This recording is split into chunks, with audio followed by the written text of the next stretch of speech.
Retour sur le combat patriotique du troisième président de la République démocratique du Congo, Laurent Désiré Kabila, Mouzé, héros national de mon pays, la RDC, assassiné le 16 janvier 2001 dans son bureau. Voilà, c'était donc au Palais de Marbre à Kinshasa, la ville-province.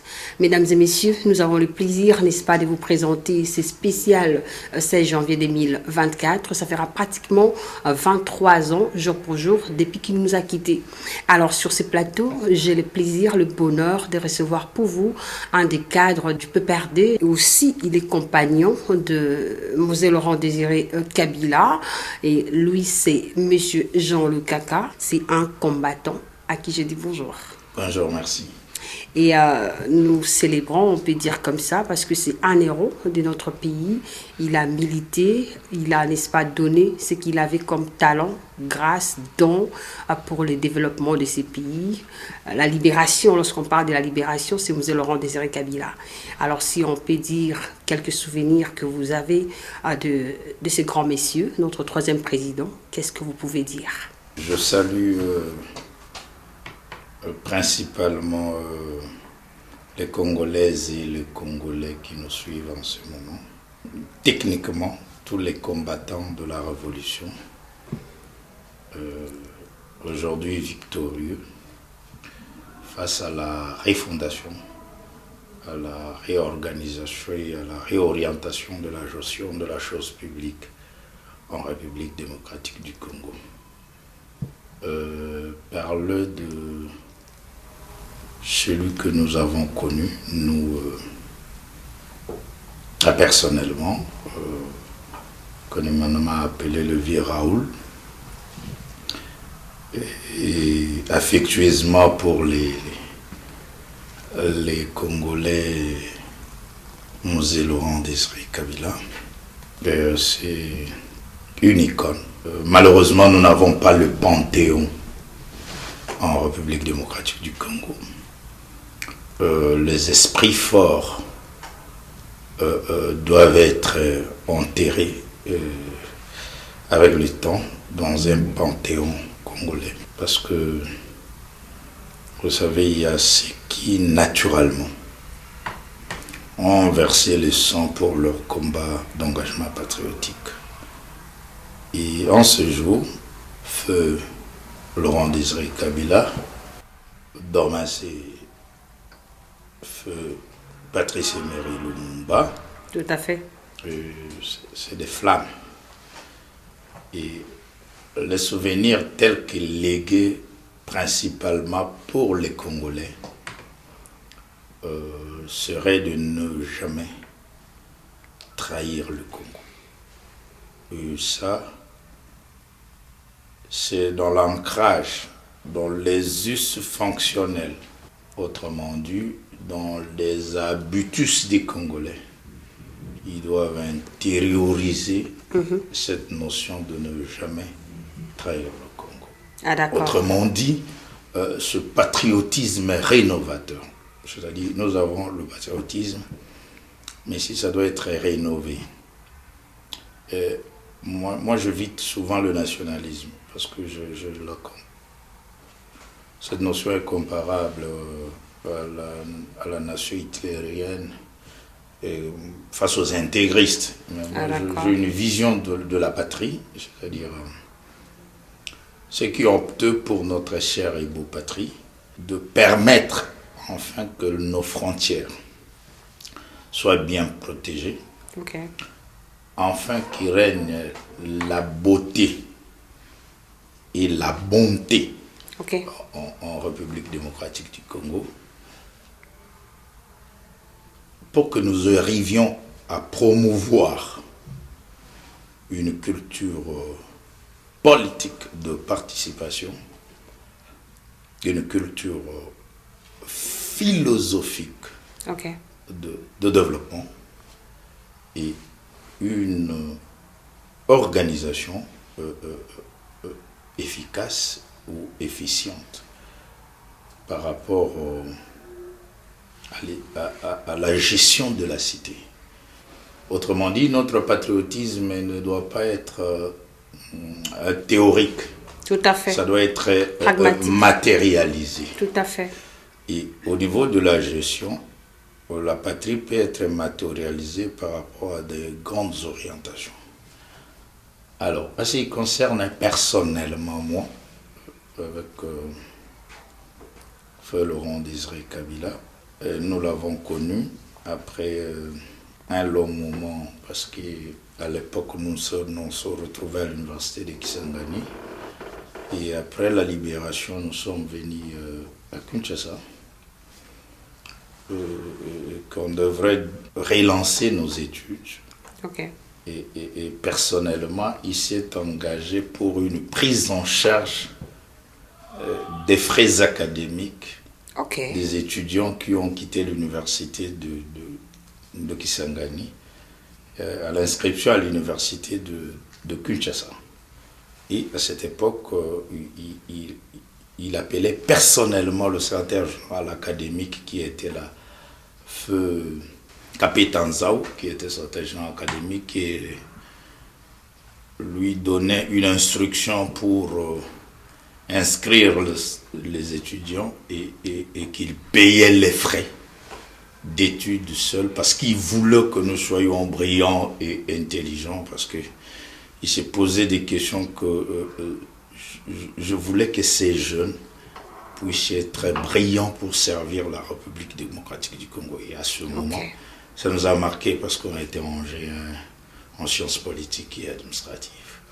Là, c'est quelque chose qui nous a touchés personnellement. Très bien. Avec le groupe des amis.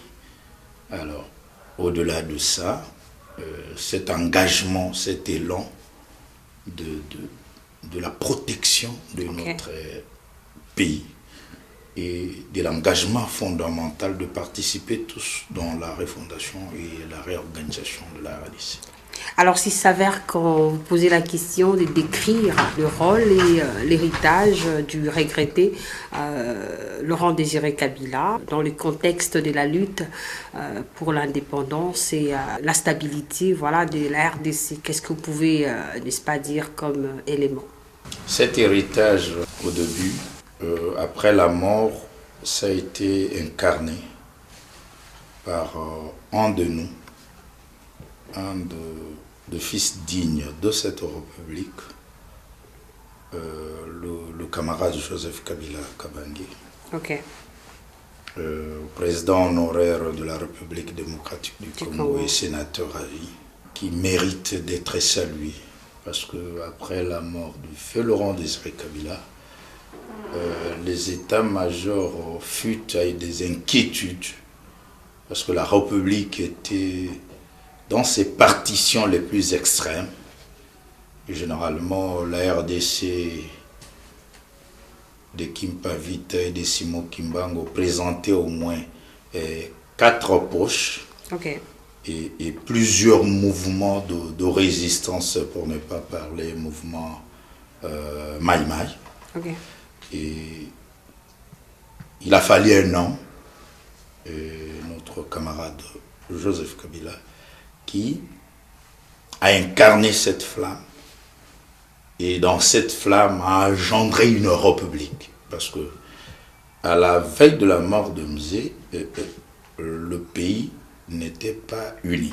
Et une de ses mérites, c'est d'avoir légué un pays uni, avec une certaine architecture. On va dire, il n'y avait pas de constitution, pas assez de lois, parce que la table rase de la révolution ne pouvait pas reprendre l'acte constitutionnel de transition. Et puis Laurent Désiré Kabila, avec le décret loi portant organisation et fonctionnement de la République, il a fallu d'abord réunir un cadre et des Congolais, ce qui a pu participer par la cohésion. Je ne dis pas lui-même, par rapport à la collaboration de toutes les forces vives de la République à Sun City. Ils se sont forgés sous son leadership de réunir le pays et d'amener le pays à des réformes institutionnelles énormes, parce que nous ignorions qu'on n'avait pas d'armée, pas en termes de l'armée nationale, parce que vous le savez qu'il n'y avait qu'une partie de Kinshasa, on appelait ça le gouvernement de Kinshasa, et on n'avait pas une police forte, une administration centralisée, une justice centralisée. Alors, il a fallu un temps, peu importe les divergences d'opinion, mais il a incarné un temps pour réunir la République, de donner une forme architecturale avec une stratification de pouvoir, et par rapport à la décentralisation, peu importe les opinions et les tendances des autres, mais au moins sa présence a incarné qu'il n'y ait pas désordre. Parce qu'à cette époque, s'il n'y avait pas une figure emblématique qui incarnait, nous pouvions arriver à la congolisation, ou ce qu'on appelle la somalisation de la RDC. Et donc le président Kabila a été un enjeu majeur. Tout à fait. De l'unité pour la République. Ok, nous parlons de Mzee Laurent Désiré Kabila, notre troisième président de la République démocratique du Congo, qui avait soufflé sa chandelle un certain 16 janvier 2001 à Kinshasa. Nous le regrettons. Faites-nous en fait un parallélisme entre le mandat de Mzee Laurent Désiré Kabila comparativement à celui de Joseph Kabila. Qu'est-ce qui en fait est semblable à celui de Mzee Laurent Désiré Kabila, selon vous? Je pense que si je prends la lutte de l'indépendance avec Feu Patrice Emery Lumumba, tout à fait, qui sera célébré demain donc, déjà, 17 janvier. Qui serait comme de précurseur. Parce que quand je prends Patrice Emery Lumumba et Laurent Désiré Kabila, c'est des précurseurs pour Joseph Kabila Kabange. Cette manière de voir un Congo émergent a été, dans un premier temps, matérialisée par Joseph Kabila. Autrement dit, parce que après la libération de la République démocratique du Congo et l'installation du troisième président, avec cette révolution, qui naturellement, la meilleure sur le plan de pensée de l'éthique de Laurent Désiré Kabila, qu'une libération, une révolution, pardon.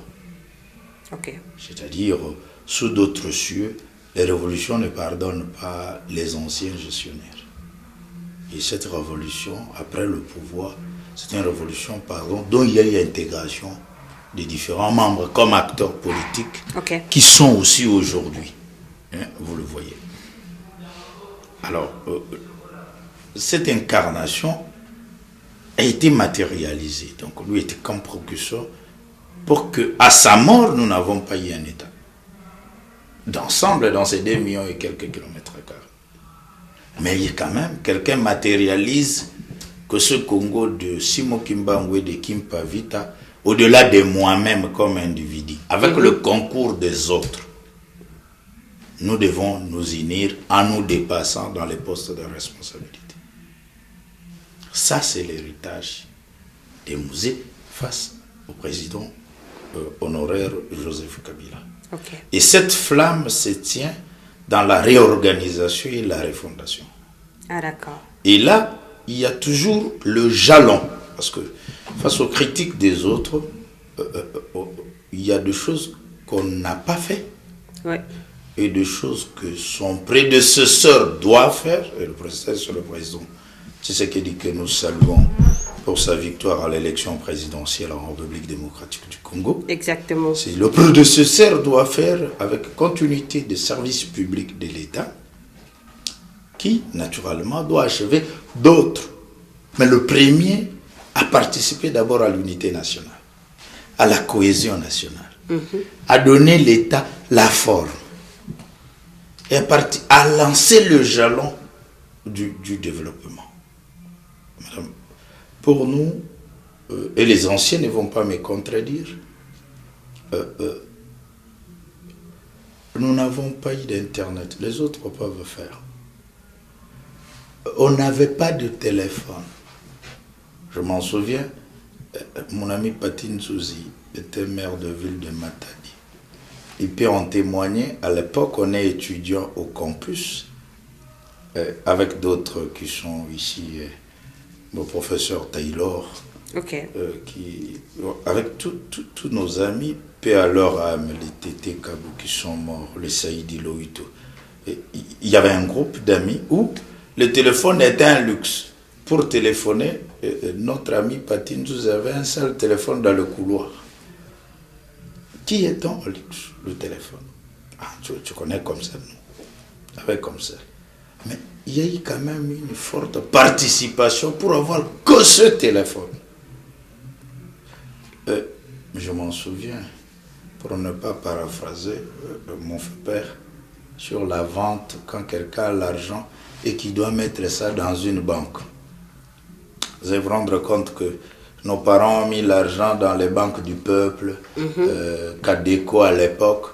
Si c'était chiffré en dollars, on est des milliardaires. Mais cet argent n'a jamais été déclaré. Pourquoi? C'est payé en Zaïre monnaie et c'était sans volatiliser. Le mot français, c'est comme ça. On ne sait pas même si quelqu'un a logé son argent dans une banque et s'il peut récupérer. Mais à l'heure actuelle, vous pouvez en avoir votre 1 million de dollars et puis vous pouvez en récupérer. L'unité de la République. Ça, c'est un pas comme acquis. Et il mérite les honneurs. Parce que nous risquons d'être le seul pays, pour ne pas paraphraser nos frères de Wenga Musica, BCBG, Bon Chic, Bon Jarco. Il faut respecter les gars qui ont vécu. C'est-à-dire dans nos vues et dans nos mœurs. Si nous voulons commémorer Feu Laurent Désiré Kabila, il faut louer les énergies de ceux qui se sont bâtis pour notre unité et notre cohésion. Exactement. Alors nous allons avancer parce qu'on est en train, n'est-ce pas, de commémorer ces grands messieurs, héros national de notre pays qui a défendu les pays jusqu'à son dernier énergie. Cette étude comparative, vous allez le faire également à notre président, que je félicite pour son 2e mandat, Félix-Antoine Tshisekedi Tshilombo, qui est le 5e président de la République démocratique du Congo. Le combat de Mzee Laurent Désiré Kabila, comparable à celui de Félix-Antoine Tshisekedi, selon vous, qu'est-ce qui se ressemble et quel est votre point de vue en fait? Le combat de Mzee Laurent Désiré Kabila s'est matérialisé sur des faits d'engagement patriotique du président Tshisekedi face aux analyses approfondies. D'abord, l'amour du Congo, auquel il manifeste naturellement, tout en portant le Congo. L'amour qu'il porte naturellement du Congo, comme personne. Et avec le président Laurent Désiré Kabila, nous avons médité sur la gauche congolaise. Et vous savez, la gauche est définie la gauche c'est le socialisme. Le socialisme se matérialise par rapport à une pensée de la lutte, par rapport à la classe moyenne. Et cette lutte, c'est la lutte des ouvriers, la lutte des syndicats, les revendications sociétales pour l'amélioration du bien-être collectif. Alors, la réduction de la pauvreté, c'est les éléments indicateurs de la gauche. Alors, techniquement, avec lui, vous avez le pas... Bon, c'est comme ça que je disais qu'il a fallu un travail en amont que le président Kabila avait fait. Parce qu'à cette époque, je m'en souviens, parce que vous avez parlé du PPRD, je gérais l'administration interne et relations avec les structures spécialisées du PPRD depuis 2007. J'étais encore très jeune là. Et dans cette grande machine, il y a deux choses à épingler qui l'autre a fait en amont pour préparer la route vers le président Tshisekedi. Parce qu'à l'époque où le président Kabila prend le pouvoir, vous ne pouvez pas matérialiser ce que je suis en train de dire pour le président Tshisekedi. Parce que sous Mouzé, en émettant l'idée du service national, les gens pensaient déjà que nous allons faire la Corée. Okay. Nous allons faire la Chine. Et le président Kabila, techniquement, j'assume, il a contourné pour préserver l'unité nationale. Et cette vision, dans la continuité des services publics, est matérialisée à l'heure actuelle par le président Tshisekedi, le service national. Un service pour les bâtisseurs de la République. Et là, je salue le général Kassongo, que je connais depuis longtemps, avec sa brillance, avec son bravoure dans la formation et avec son temps consacré sur les jeunes bâtisseurs de Kanyama-Kasese. Et il en ajoute encore pour relancer le réserve stratégique de la République. Vous savez, madame, avec ces deux services, on peut rêver ce Congo grand. Si et seulement si, c'est bien suivi, bien équipé, bien organisé. Bien contrôlé aussi. Parce que ce sont les seuls services pour bâtir la République. Exactement. C'est ces agents ou ces cadres commis à ce service qui, après le départ de Belges, nous n'avons pas de maisons d'état des territoires. Nous n'avons pas de camps militaires. Nous n'avons pas de camps des policiers. Les enseignants, parce que nous n'avons pas une politique de logement encore. Tu vois. Alors, si on relance ce service, et puis naturellement qui est relancé, c'est là où son rapprochement par rapport à la vision de Laurent Désiré Kabila. Vous savez, dans la gauche, la vie est fondée sur l'enseignement. Et cet accent, peu importe les difficultés, sur l'enseignement, sur la gratuité, c'est un aspect technique majeur. Et en ajoutant la gratuité de la maternité, j'implore les aïeux pour la construction des hôpitaux modernes pour que cet accent de la gratuité de la maternité puisse avoir l'accès en République. Vous aviez apprécié Mama Yemo? Naturellement. Alors, avec ces enjeux cités, service national, réserve stratégique, gratuité de l'enseignement, gratuité de la maternité, c'est l'élan gauche, et nous allons avoir le logement social peut-être avec le temps, si et seulement si les gens s'émettent dans une programmation sociétale. Parce que la vision est dans l'abstrait. Je ne sais pas si les scientifiques, techniquement, ils vont me contredire. En politique publique, ce n'est pas la vision. En politique publique, c'est la planification. Une société ne fonctionne pas avec des visions. Une société fonctionne avec des plans. Très bien. Pas de programme, parce que le programme est privé. L'État sérieux fonctionne avec un plan. Les sociétés, les ONGD fonctionnent avec des projets. L'État oriente les projets pour des organisations privées. Très bien. Mais lui-même, il planifie. Si on prend l'aspect de principaux défis qu'a réalisé le feu Mouzé Laurent Désiré Kabila, est-ce que la jeunesse comprend en fait la manière dont il a abordé ces enjeux de patriotisme, selon vous? Les difficultés que nous avons d'ordre éthique. Ceux qui ont des familles céphales ou seigneuriales, pour éviter par rapport à la tradition judéo-chrétienne, ceux qui proviennent de ce genre de famille qu'on appelle le chef coutumier actuellement, dont nous avons des origines, y a un aspect technique auquel ils ont, parce qu'ils sont conservateurs.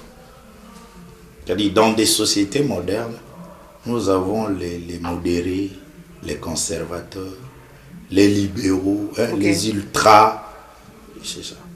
Et toute société est fondée par des valeurs d'ordre moral et d'éthique. Je sais qu'on ne moralise pas la classe politique congolaise. Mon ami chercheur Bakoumania va dire que non, on ne moralise pas la classe politique. Mais il y a lieu de moraliser et d'intégrer. Alors, Igou Kouki a fait des projets, il dit il faut qu'on intègre la moralisation de la classe politique. Alors, avec ça, nous avons des difficultés d'ordre moral et éthique. Et tout le monde n'a pas la perception que les choses sont bonnes. Et il y a des lignées à suivre. Tout à fait. Il y a des modèles. Ok? Et puis, la société est toujours en mouvement. Parce que la société n'est pas statique.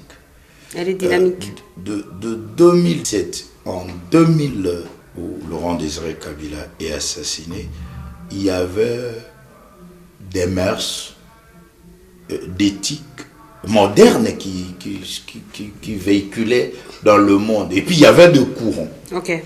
Et alors, le président Kabila prend le pouvoir avec un autre courant, parce que lui, il hérite la perestroïka. Et le président Kabila, quand il prend le pouvoir, il a les multinationales.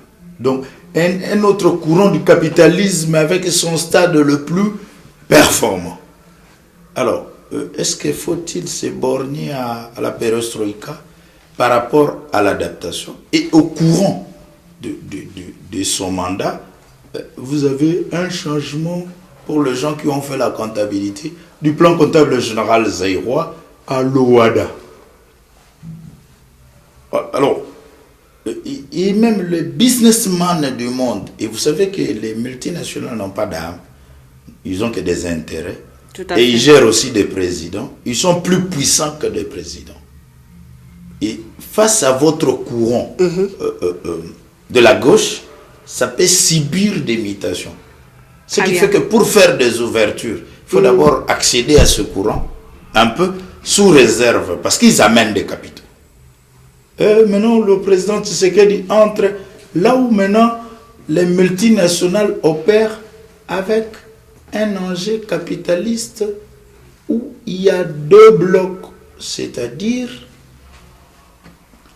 la Chine s'élève, au même moment, l'oncle Sam et l'Europe s'élèvent aussi. Et que faut-il faire? C'est comme ça qu'il y a intelligence stratégique. Très bien. Nous arrivons à la fin de notre entretien, mais la conscience patriotique des Congolais, c'est vraiment très important parce que c'était parmi le combat de Mosé Laurent Désiré Kabila. Je crois que vous avez une petite leçon, quelques stratégies à léguer à la population congolaise, surtout à la jeunesse, par rapport au combat réalisé par Mosé Laurent Désiré Kabila, un leader de taille. Oui, voilà. Je vous remercie, madame. Vous savez, ce combat peut se conclure que par le debout congolais. Le combat de nos aïeux, Mbombi, Yanda, Nzakomba, Mungu, Yahvé, le combat de Kimpa Vita, le combat de Simo Kimbangu, le combat de Lumumba, de Laurent Désiré Kabila, le combat de Tshisekedi, le père, le fils, Kabila le père, le fils, le combat de Mobutu, de Kasavubu, le combat de Bolikango, le combat de Bomboko. Ce combat se résume dans l'hymne national. Se résume. Une fois, paix à son âme, le vieux Kitima Ben Ramazan disait Lukaka, il faut lire l'hymne national. Non seulement c'est lire, dans cette synthèse de l'hymne national que vous avez le combat du pays. Nous peuplerons ton sol et nous assurerons ta grandeur. Pour peupler le sol. Et assurer. Pour peupler le sol, il faut avoir des hommes. Avant le combat, il faut avoir des gens. Et il faut dresser le front. Oui. Longtemps courbé. Oui. Mais ça se montre qu'il faut être debout. Mais en étant debout, il faut travailler. C'est-à-dire mettre fin aux antivaleurs. Le travail. Seul le travail libère. Mais nous avons l'impression que ceux qui ne travaillent pas beaucoup gagnent plus. Ceux qui travaillent beaucoup ne gagnent. C'est comme ça que ça décourage donc le travail. Être debout. Ok. Et ensuite, mais avoir une intelligence à l'heure actuelle. C'est l'intelligence stratégique. Mais au niveau de l'État, le combat ici, c'est la planification. C'était un plaisir de partager le plateau avec vous, Monsieur Jean Lokaka, compagnon de Mosée Laurent-Désiré Kabila, mais également cadre du PPRD. C'était un plaisir en tout cas, et merci d'être venu. Merci infiniment. Fidèles téléspectateurs, c'en est fini pour aujourd'hui, spécial 16 janvier 2024, qui fera pratiquement 23 ans depuis que nous avons perdu Mosée Laurent-Désiré Kabila, que son âme repose en paix. Finalement, je vous laisse en compagnie de la RTNC de développement. On se retrouve demain pour parler de Héros Lumumba. Merci, au revoir.